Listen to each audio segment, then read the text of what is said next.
In this video, I'm going to show you how you can create beautiful infographics for free using NotebookLM. Now, this is a feature that has been out for a little while now, but most people don't realize all the incredible things that you can do with it. And the best part is you don't need any design experience. Before we begin, go to the Notebook website. Now, select Create New Notebook to continue.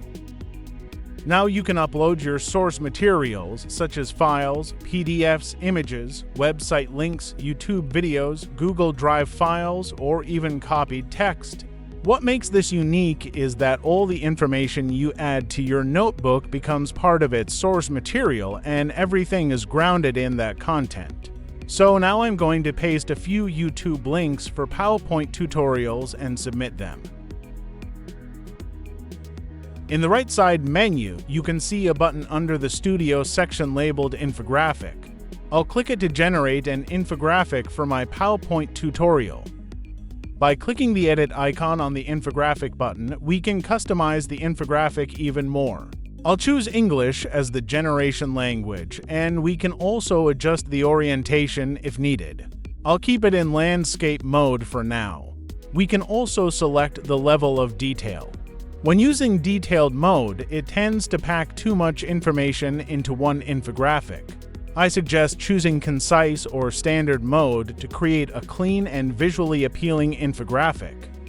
Next is the prompt box, where we can describe the infographic we need and specify how it should look.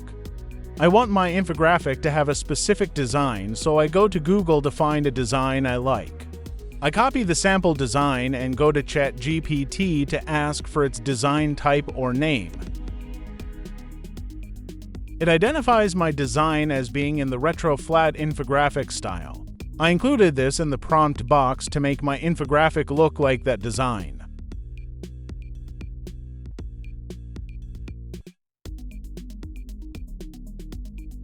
This is the design I generated without any additional customization. The infographic was generated using its knowledge, incorporating the YouTube videos I provided. And this is the infographic after I applied some customizations. It has some similarities with the sample design I provided. So now we have a beautiful infographic, but there's a small problem because there's a NotebookLM watermark in the bottom right corner. To remove this, go to Google and search for Magic Eraser. Now I upload my infographic image to it. After uploading, change the brush size and select the area you want to remove. As you can see, the notebook watermark has been removed and it now looks like this. Download it and you can use it for your work. If you found this video helpful, hit the like button and share it with others so they can know about it too. Thanks for watching. Subscribe for more videos.